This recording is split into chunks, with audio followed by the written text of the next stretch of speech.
Hürmetli radyo dinləyicilər, hazır biz sizin iqtibarğa yazışı Abdulla Şərəfinin Təftilləv degan hekayəsini təqdim etəmiz. Əsərini İrik Bahman oqый.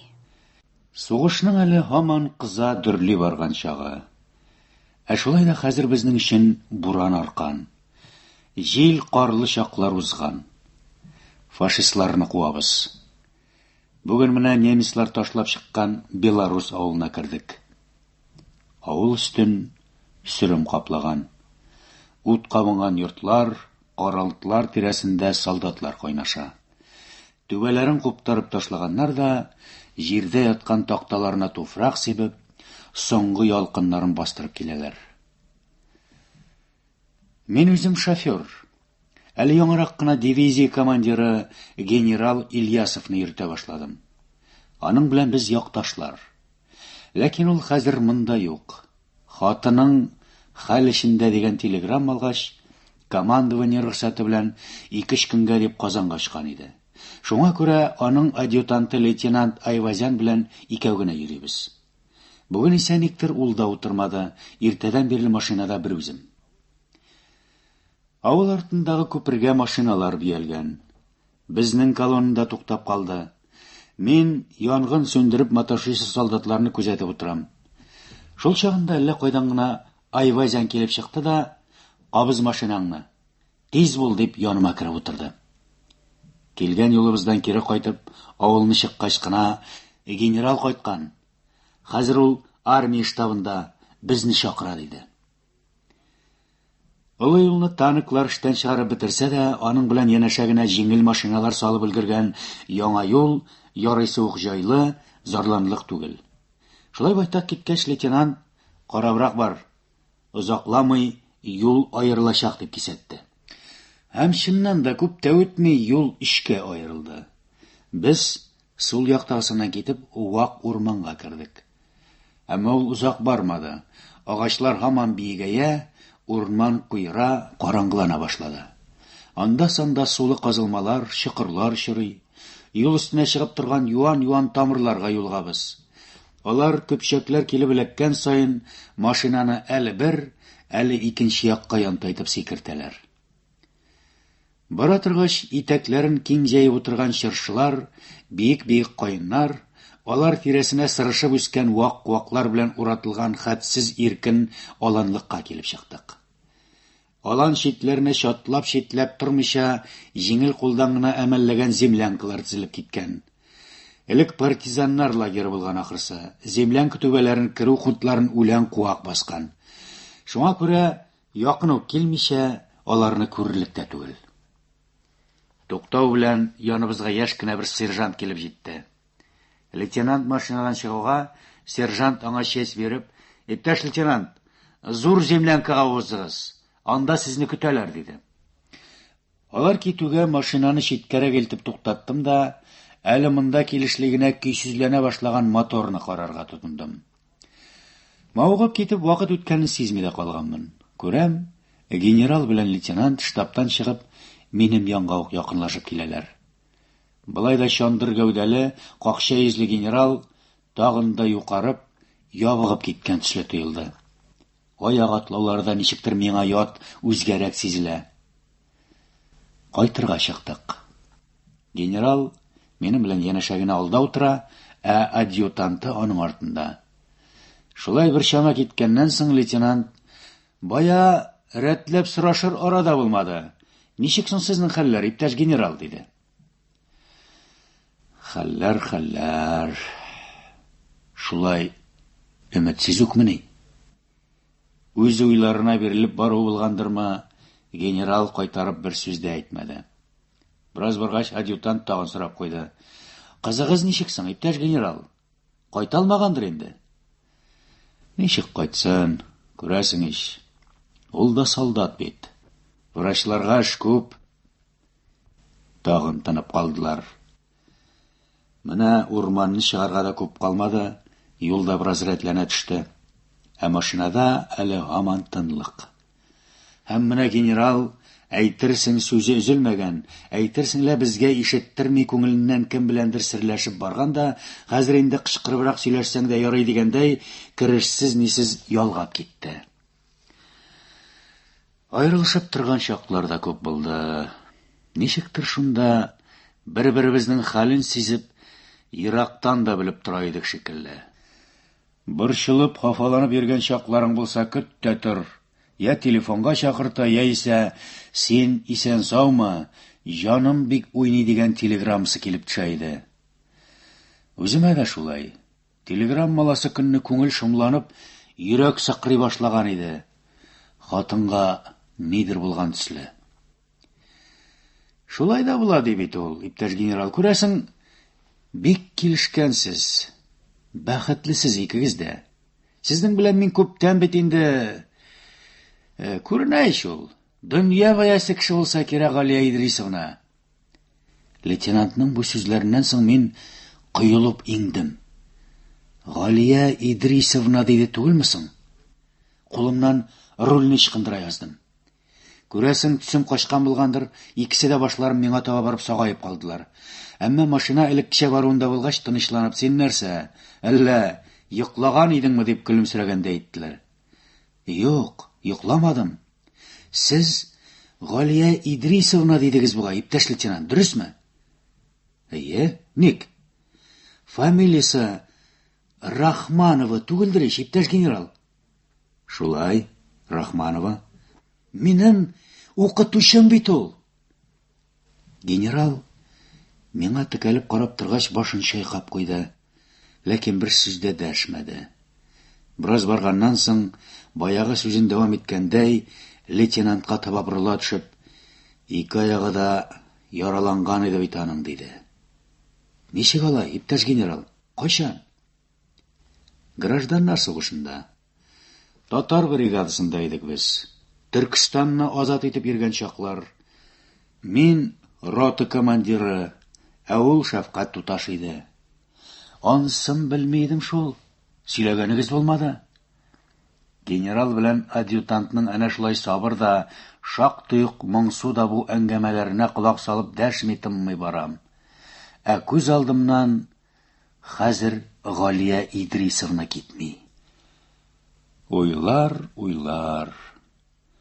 Әле без йөгерткән юлның үзе кебек бормалана, бер вакыйгадан икенче вакыйгага сикерә агалар. Бала чакның көйнечле дә, сөенечле дә бер хатирәсе булып күңелгә сеңеп калган әллә ниләр искә төшә. Авторучка дигән нәрсәне без беренче тапкыр классташыбыз Хакимҗан кулында күрдек. Бүгенгедәй хәтердә дәрес бетәргә звонок булу белән, малайлар, бер нәрсә күрсәтәм, килегез дип, Хакимҗан кара такта янына атылып чыкты. Без дәррәү кубып аның янына йөгерештек. Хакимҗан сул кулы белән чиста дәфтәр битен тактага куеп, уң кулындагы ниндидер әкәмәт бер ручка белән сызгалый башлады.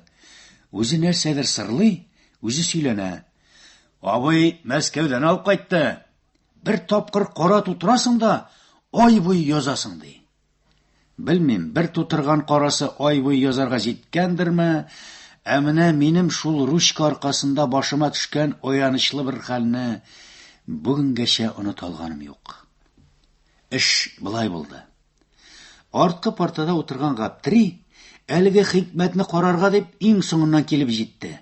Һәм такта янына узарга теләп, аны-моны карамыйча, дуамалланып малайларны араларга тотынды. Башта беребезне, аннан соң иптәшләр җилкәсенә үрелеп, аяк очларыма гына басып торган җиремнән мине этеп җибәрде. Иптәшем бер якка тылды, ә мин безнең бу кылануларга һич тә игътибар итмичә, өстәл янында журналга нидер язып маташкан Галия Идрисовнага килеп бәрелдем. Бәрелүем булды, укытучыбыз кулына каләмен тоткан килеш гөрс итеп идәнгә ауды. Бу хәлдән барыбыз да югалып калдык. Тик бер кавымнан соң гына исебезгә килеп тавышсыз-тынсыз әле һаман да идәндә яткан Галия Идрисовнаны торгызырга омтылдык. Ләкин ул беребезгә дә кагылырга рөхсәт итмәде, бары тик яткан җиреннән: "Эх, малайлар, әйттем ич мин сезгә. Барыгыз, укытучылардан кемне дә булса чакырыгыз дип авыр сулап куйды. Шул көннән соң Галия Идрисовна байтак вакыт мәктәпкә килмәде. Класста ниндидер шомлы бер тынлык урнашты. Тәнәфескә чыккач та шаярулар, үрле-кырлы чабышулар бетте. Басынкыланып калдык. Әйтә иде бит югыйса, шугыз, шу малайлар, миңа бәрелә күрмәгез дип, һаман кисәтә иде. Ә без менә тыңлап бетер алмадык. Башкалар ничек кичергәннәрдер? Укытучыбызны рәнҗетүдән туган әлеге хисләр миңа бер генә минутта тыңгылык бирмәде. Әйтерсең лә йөрәкне кемдер йомарлап тоткан да, аны туктаусыз кисә, җанымны айкый иде төсле. Әмма узасы көннәр узды. Галия Идрисовна да терелеп яңадан мәктәпкә килде. Өстән авыр йөк төшкән кебек җиңеләеп, күңелләр язылып киткәндәй булды. Укытучыбыз да гүя бер ни булмаган, портфелен өстәлгә куеп, таягын элеккечә үк урындык артына элеп, тыныч кына сөйләп китте. Шактый күрешми тордык, дуслар. Ул арада күп нәрсә үткәнсез. Хәзер диктант язып карыйк. Диктантны ничек язганмындыр, хәтерләмим. Аның карау шуннан соң булган бер вакыйга әле менә бүген дә күз алдымда. Соңгы дәрес иде бу. Диктант язылып бетте. Дәфтәрләрне укытучы өстәленә илтеп идек тә, классташлар таралыша башладылар. Ә мин үз урыныма барып, букчамны алырга дип иелгән җирдән күтәрелә алмыйча, үзем дә сизмәстән парта өстенә капланып, елап җибәрдем. Укытучыбыз килмәгән шул атна-ун көн эчендә сызланып, мөлдерәмә тулып йөргән күңел ахырсы инде түзмәде, кайнар яшькә әверелеп, тыйлыга алмыйча ташырга тотынды. Галия Идрисовнаның «Ни булды, Халим? Ник елыйсың?» дип чәчемнән сыйпауына башымны күтәрсәм, класста инде берәү дә юк иде. Белмим. Сез килдегез менә. Мин йыккан идем ич. Юк, Халим. Юк. Син гаепле түгел. Мин үпкәләмим, борчылма. Сөрт күзләреңне. Әйдә, миңа дәфтәрләрне күтәрешеп кайтырсың. Күл урамы буйлап хәтсез генә баргач, кызыл кирпичтән салынган йортның икенче катына күтәрелдек. Өендә кеше юк иде ахырсы. Портфеленнән ачкыч чыгарып, Галия Идрисовна ишекне үзе ачты. Иркен генә алгы бүлмәгә кердек. Укытучы портфелен стенадагы чигәлде дә, шишенеп тә тормастан түрдәге ишеккә юнәлде. Ә мин кочагымдагы дәфтәрләрне ишек төбендә торган әрҗәсыман бер нәрсә өстенә аяк киемнәр өчен булса кирәк куеп китәргә җыендым. Шул чагында Галия Идрисовна ишек ачасы җиреннән «Китмәл, Халим, сиңа йомышым бар, шишенә тор. Чәй генә куям» дип мине туктатып калды. Китсәм давай, калсам давай кебегрәк бер хәлдә уңайсызланып таптана торгач, ниһаять шишендем. Ул арада кухня ягыннан Галия Идрисовна да чыгып, ян бүлмәгә уздык. Бүлмә бик чиста, иркен иде. Керү уңаенда ук стенага терәтеп пианино куелган. Аның өстендә утыртмалы бәләкәй генә рамнан калын чәч толымын күкрәгенә салып төшкән яшь үсмер кыз рәсеме күреп тора. Каршы як стенада челтәрле пәрдәләр эленгән зур-зур ике тәрәзә. Уң як стенада тоташтан китап киштәләре. Киштәләрне аерып тотып торган бүлемтә кырыена скрипка эленгән. Авылдан әле яңарак кына килеп, көн яктысында юньләп төшми торган юеш подвалда яшәп ятучы мин, сала малае, бу чисталык, бу пөхтәлек уртасында тамам югалып, каушап калдым. Минем хәлне сизепме әллә инде, чыннан да шулай кирәк булыпмы, Галия Идрисовна? Йомышым шул иде, Галим. Үземә бик авыр. Әнә теге югарыгы киштәдән көрән төшле китапны алып бирче дип миңа киштәр янында торган җыйнак кына бер баскычны күрсәтте дә, үзе кухняга чыгып китте. Мин киштәгә үрмәләп китап белән булышкан арада эмальле ак чәйне күтәреп, Галия Идрисовна да киреп җитте. Чәйнеге өстәлгә куеп, син карый тор. Кара башкаларын да дип, үзе кабат бүлмәдән чыкты. Ул шулай кухня белән бүлмә арасында байтак чуалды. Мин исә бүтән китапларга орынырга кыймыйча, Галия Идрисовна сораган китапны актаргалап, баскыч өстендә генә утырдым. Йомышымны үтәү белән капылт кына чыгып китүдә хәзер ничектер уңайсыз иде. Менә Галия Идрисовна мине искә төшереп рәхмәт нәрсә әйтер дә, шуннан соң җае чыгар, кузгалармын дип һаман көттем. Ә ул мин бөтенләй уйламаган нәрсә әйтеп ташлады. Әйдә, төш куначаңнан чәй эчәбез диде. Эчсәм дә эчтем мин бу чәйне, эчмәсәм дә эчтем. Ризыкка үрелү турында инде уйлаган да юк. Башны күтәрергә дә уялам. Ярамый булай. Әйдә аша, эч дип Галия Идрисовна чинаягымны һәм кабарып пешкән эре-эре күзәнәкле ап-пак күмәч телемнәр өелгән тәлинкәне алдыма ук этәреп куйды. Чәемне тәлинкәгә агызып, кичкенә генә бер телем алдым һәм шуның белән вакытны авыштырырга чамаладым. Ләкин укытучы минем бу бер катлы хәйләмне бик тиз сизде. Дәшми тынмый гына торып, кухнядан түгәрәк күмәчнең калган чиреген алып керде дә, кичкенә чагымда мин үзем шулай ашарга ярата идем, син дә шулайдыр әле дип, кайрып бер сынык кисте һәм аңа калын итеп май ягып, өстенә шикәр комы сибеп алдыма куйды. Китәр алдыннан гына Галия Идрисовна сорап куйды. Әниең ни хәлдә соң? Әни авырый. Борчылма. Менә күрәсең терелер әле. Синнән башка тагын кемнәрең барсың? Абыйлар, апалар бар. Җидәү без. Алай. Ишликәнсез шул. Әмма син борчылма. Терелер әниегез. Терелер. Галия Идрисовна мине озата чыкты.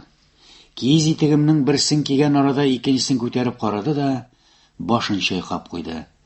Кайсы авыйдан, ничәнче ападан калган итек булгандыр, кыска валтырыннан кар киреп йөдәткәч, әти аны икенче бер иске киез итек кунычын кисеп үстереп биргән иде.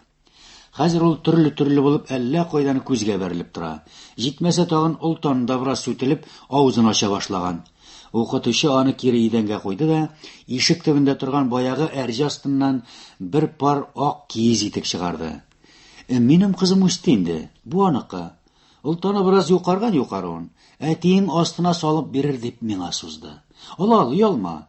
Аның бер ни дә юк, барыбер тик ята.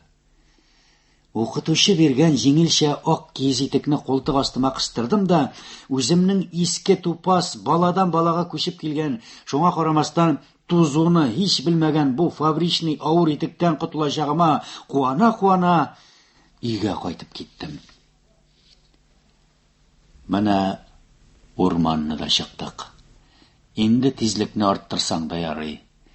Ләкин генерал кулы белән генә ишарәләп, миңа юлдан читкәрәк кергә кушты. Ул кушканча борылып кердем дә машинаны туктаттым. Генерал машинадан төшеп, кул явыгы белән маңгай тирен сөртә-сөртә, киселгән агач төбенә барып утырды. Кайдандыр ерактан ара-тирә туплар гөршелдәү ишетелә.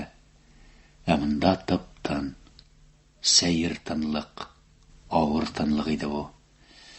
Аннан ничек тә котыласы, качасы килә. Һәм менә лейтенант арткы утыргыч астындагы ящиктан скрипка чыгарды да, машинадан төшеп генерал янына атлады. Иптәш генерал, уйнасагыз икән, теге, безнең көйне.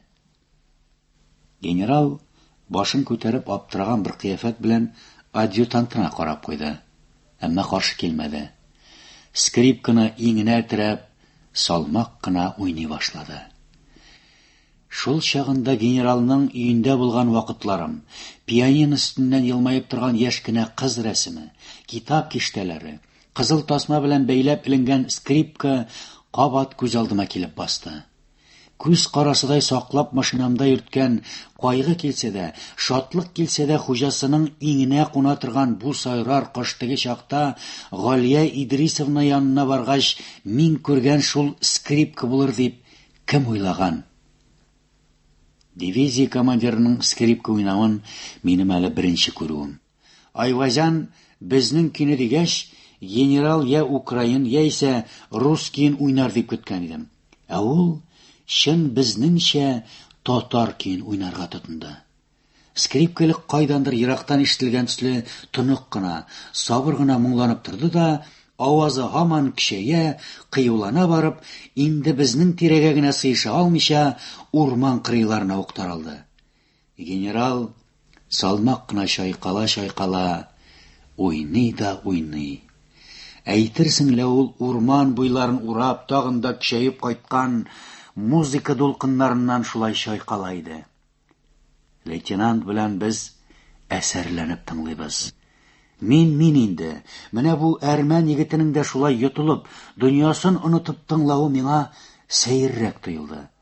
Генералга ихтирам йөзеннән генә түгел микән дип шикләнгән идем. Әмма аның бер ноктага төбәлгән дымлы күзләре дә, авызына капкан үлән сабагын чәйни ара-тирә көрсенеп куюы да кичерешләренең ихлас күңелдән хак икәнлеген күрсәтә иде. Генерал көйнең соңгы буынын бераз дулкынландыра төшеп сузып торды да кинәт кенә өзде. Аннары җитте егетләр, хәзер вакытыда урында бу түгел дип скрипканы лейтенантка сузды. Айвазян скрипканы алып машинага таба китте.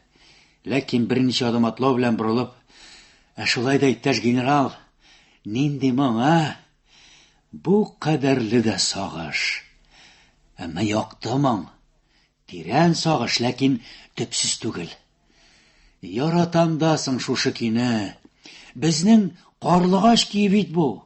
Әрмәнчә Цицернак дип куйды. Нишләп сезнең көй булсын, иптәш лейтенант? Безнең көй бу, татар көе. Тәфтиләү бит дим. Үзем генерал да шуны раслар дип аңа карыйм. Ә ул барыбер түгелмени. Менә шибезгә дә җитте бит әле дип көлә. Без тагын кузгалдык. Генерал белән Айвазян ара-тирә генә сүз катышып кайталар. Мин исә алар сүзенә инде рәтләп колакта салмыйм. Тәфтиләү канатларына утырып, күңелем белән туган үскән якларга очтым. Бер кузгалган күңел, бер яңарган хәтер һаман да шул мәктәп елларына кайта. Галия Идрисовнага барып тоташа. 1940 ел иде. Без 10 классны тамамладык. Шул уңайдан мәктәптә чыгарылыш кичәсе булды.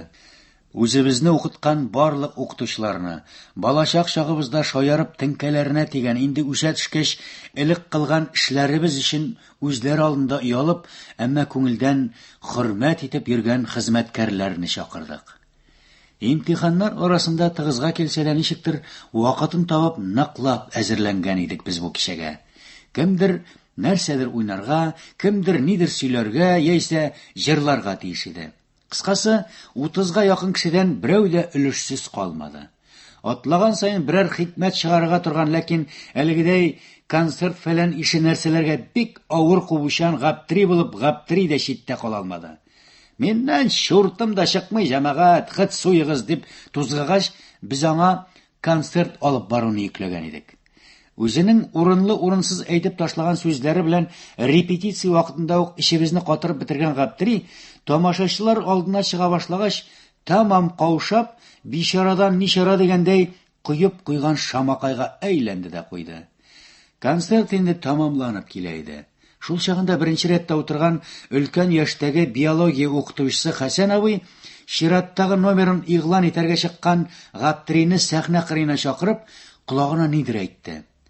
Гаптри кинәт кенә турайып артка чигенде дә Хәсән абыйга карап катып калды. Тегесе шулай диясен, шулай дип кул изәгәч, егетебез сәхнә артында менә чыгам дип чиратын көтеп торучыны игълан итәргә онытып, "Ни җәмәгать, түгелләр, иптәшләр, Хәсән абый сызгырам ди. Нишлибез инде, диде.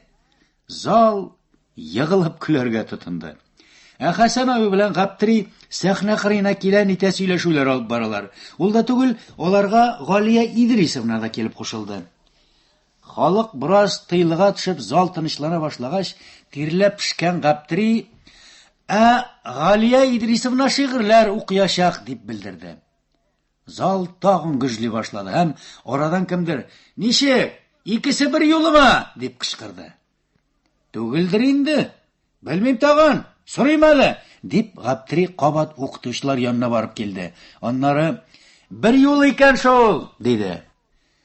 Шуннан соң Хәсән абый белән Галия Идрисовна сәхнәгә күтәрелделәр.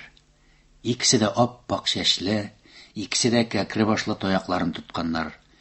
Янәшә бастылар да, үзләренең бу ниятләре мәзәк сыман бер нәрсәгә әйләнүдән уңайсызлана төшеп ахырсы, әле һаман да тынычланып бетә алмаган залга карап елмаешалар. Ниһаять зал тынды, һәм сәхнәдән моңлы гына итеп кар урман көен сызгырган тавыш ишетелә башлады. Озак та үтми аңа нәкъ Казан артында бардыр, бер авыл кырлай диләр дип Галия Идрисовна кушылып китте.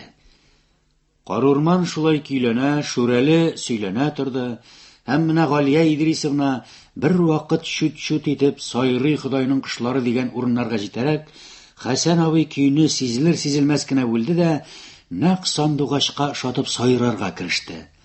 Аннары күк тавышы чыгарды. Кабат сандугачка әверелеп сайрады да, тагын сызгыруга күчте.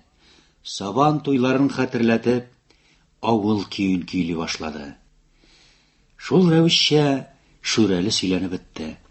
Ә без ишеткәннәр тәэсиреннән ойный алмыйча кул чабуны да онытып утырабыз. Ходай үзенә былай да сыйлап биргән авызын бүтән кулачына йырып, сәхнә артыннан Гаптри атылып чыккач кына исебезгә килеп, кул чабырга тотындык. Уйларымнан бүленеп генералга карап алдым. Менә шулай янәшә генә утырып йөрсәк тә, үзенең дәрәҗәсе белән моңарчы миннән барыбер ерак, арабызда күзгә күренми торган бер киртә бар шикелле тоела иде. Хәзер исә әйтерсең лә шул киртәне икебез эчендә бик кадерле булган башка берәү әкренләп сүтә бара кебек. Шул чагында мин тирән уйга баткан бу кешегә карата күңелемдә ниндидер олы, тирән хисләр баш калкытып килүен тойдым. Һәм үзем дә сизмәстән беренче тапкыр татарча: "Иптәш генерал, сугыш бетеп, Галия апа янына икәүләп кайтып керсәк, дип куйдым. Генерал да миңа карап шулай ук татарча: "Кайтуын кайтырбыз да, Галия апаң юк шул инде туган", диде. Аннан бирле бик күп еллар узды. Бу ике кешенең мөлаим образлары туган ягыбызның тыйнак та, күркәм дә табигатын хәтерләтеп, ботак тулымнары белән төнбөекле күл өстенә иелгән пар тирәкләр кебек җаныма рәхәтлек биреп, яшьлегемнең моңсу да, якты да бер хатирәсе булып, күңелем түрендә һаман саклана. Сез язучы Габдулла Шәрәфинең "Тәфтилләү" дигән хикәясен тыңладыгыз. Әсәрне Ирек Бахман укыды.